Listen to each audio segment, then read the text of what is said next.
Hi, today we're going to be talking about writing aptly.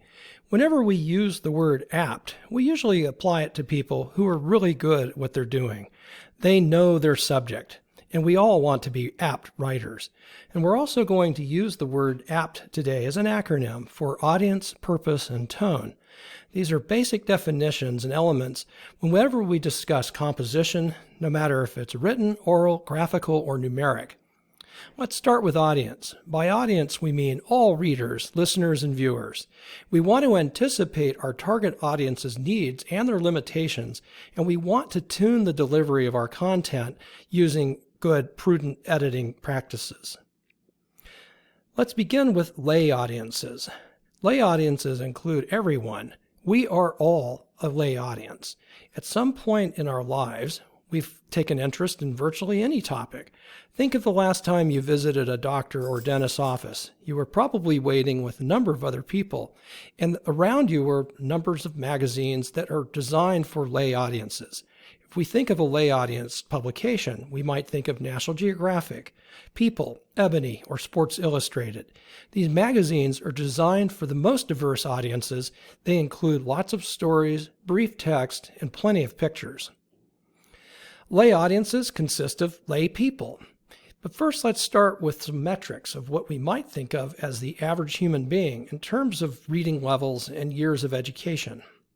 The World Bank statistics tell us that the average number of years of education range anywhere from 12 in the United States and Norway to fewer than 1 year in Guinea-Bissau and Mali. If you average all the people's educations across our globe, it's only about 3 years of education. So by the time you start college, you already have 4 times the average amount of education of any human being. In the United States, the U.S. government used to set its standard for military manuals somewhere around 9 years of education. This was before the Plain Writing Act of 2010. After the Plain Writing Act, or PWA, of 2010, it now stipulates that we will write for your audience. That is, find out everything we can about the audience and tune each document specifically to that audience, trying not to write one-size-fits-all type writing. Let's start with lay audiences again as a general realm for all readers and all viewers. If we broaden that audience and we get down into more specialized areas, we'll find our second layer, which is our professional audiences. Professions come in many forms. We can think of 2 examples here. Let's say mechanical engineer and physician, or the field of medicine. Within each profession, we find all sorts of specialists. For example, in mechanical engineering, we have specialists who are called structural engineers. They build things like skyscrapers and bridges.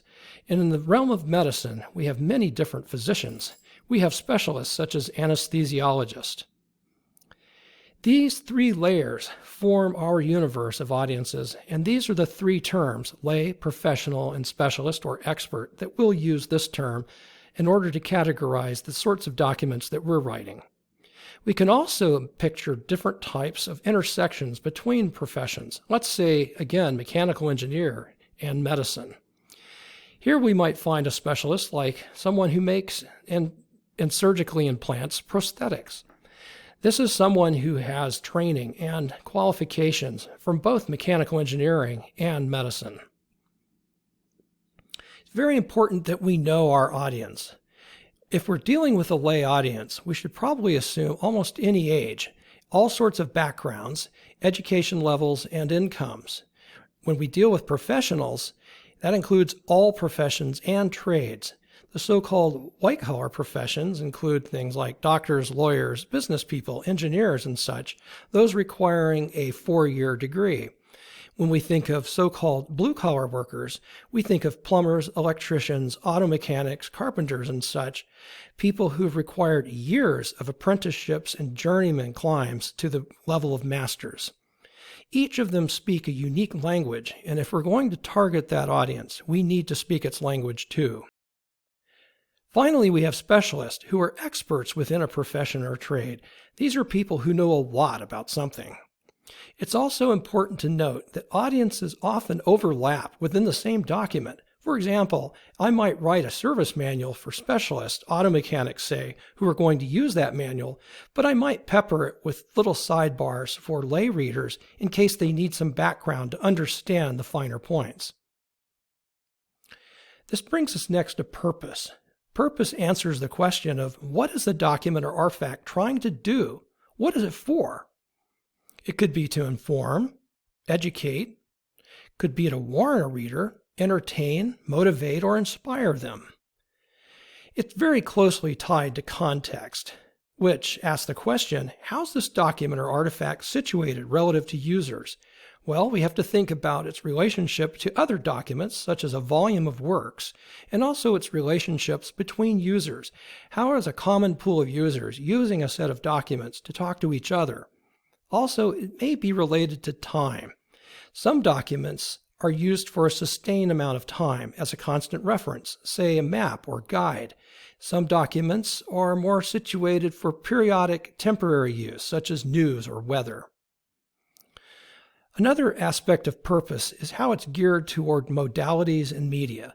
Modalities are something we'll be discussing separately later, but if you think of an old-fashioned hard copy newspaper versus online news such as you find on the internet, the modalities in the media are shifting and working with one another. For example, a newspaper is pretty much limited entirely just to print or graphics, whereas online news takes many forms: print, graphics, vlogs, video, audio, podcasts, a whole host of different media that are embedded within the internet. When we talk about prose text, we have to also compare it with things like video, radio, and animation. Again, each of these calls up a different modality for that particular medium. The audience parameters that our purpose must cater to include their base language, their age, their cultural background, which is very significant for things like idioms, which may translate poorly from one culture to another, also their education level. Tone is the emotional carrier frequency of a document or an artifact. It could be serious and formal, humorous, could be objective, academic and scholarly, or urgent, motivational, and inspirational. Tone is also crafted to a target audience and a purpose. It's very dependent upon word choice. Its development, pacing, layout, every part of the document matters to tone. Tone also takes into account the relationship between the writer and their audience. For example, a screenwriter for a serialized television show can leverage the fact that that television audience probably knows certain characters, particularly the lead characters, very well. And by nuancing the writing from week to week, they can leverage the maximum amount of meaning out of each and every line. Compare that with an original feature film where each character must be introduced originally for the very first time. It's a much more difficult thing to do. Think also of the special relationship in tone between teachers and students, between a letter writer and their recipient.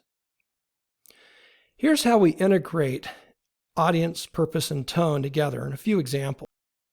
Let's start with one of my favorites, Popular Science, dating back to 1872. This is one of the oldest layperson publications devoted to the science news world.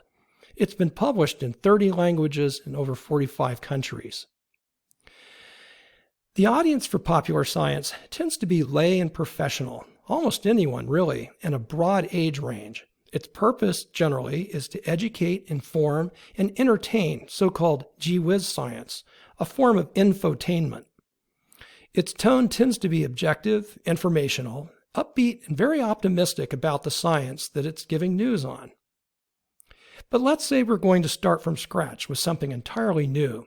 Let's say we're going to write an informational brochure, and its purpose is to teach the public how to sort and recycle their garbage. How about we use APT Writing here? Well, since we're starting with its purpose, teaching the public how to sort and recycle garbage, we need to consider the audience. In a typical town, we're probably dealing with all sorts of people, so let's use lay people. And let's also include the fact that many of those living in that town perhaps have English not as their primary language, or at least their original language. We should assume that some element of our audience is going to be ESL or ELL, English as a second language, or English language learners, and anywhere from ages 12 to 90 at all education levels and incomes. A very broad lay audience. Now let's analyze what we're going to do about that. Well, one of the things we'd probably want to do for this sort of a document is keep our word choices very simple. For example, don't write distribute if you can just use the word sort. Sort is a simpler word. It has only one syllable as opposed to three, and it's highly familiar to more readers. We'd also want to keep our sentences short and simple, probably using bullets. We'd also want to use infographics alongside text because they convey so much information in such a small amount of space, and we're really cramped for space on something like a brochure. Finally, we'd want to follow a format that has easy to follow step-by-step instructions. Its tone should probably be motivational, inspiring, caring, and inclusive. Remember, we want to motivate people to recycle their garbage. So, how are we going to do that? Well, we could start motivating our readers with past successes. For example, we could show them how much landfill has already been reduced through recycling. We could show how everyone benefits from recycling, and we could use upbeat activating verbs and modifiers. We're not just going to say that something is good. We're going to say it's healthy. APT writing really works. It allows us to use the audience, purpose, and tone strategy as a first approach for all of our writing. It's an excellent jump-in point. It's very helpful to plan for purpose and audience first and then consider the tone. Generally, purpose is the first thing we think about whenever we write a document. Why are we writing it and what is it for? And then we turn to audience. Also, we want to remember that during the revision and rewriting process, it's our objective to fine-tune all three, audience, purpose, and tone, to gain maximum impact. If you have any questions about APT writing, feel free to contact me at your convenience. Thank you.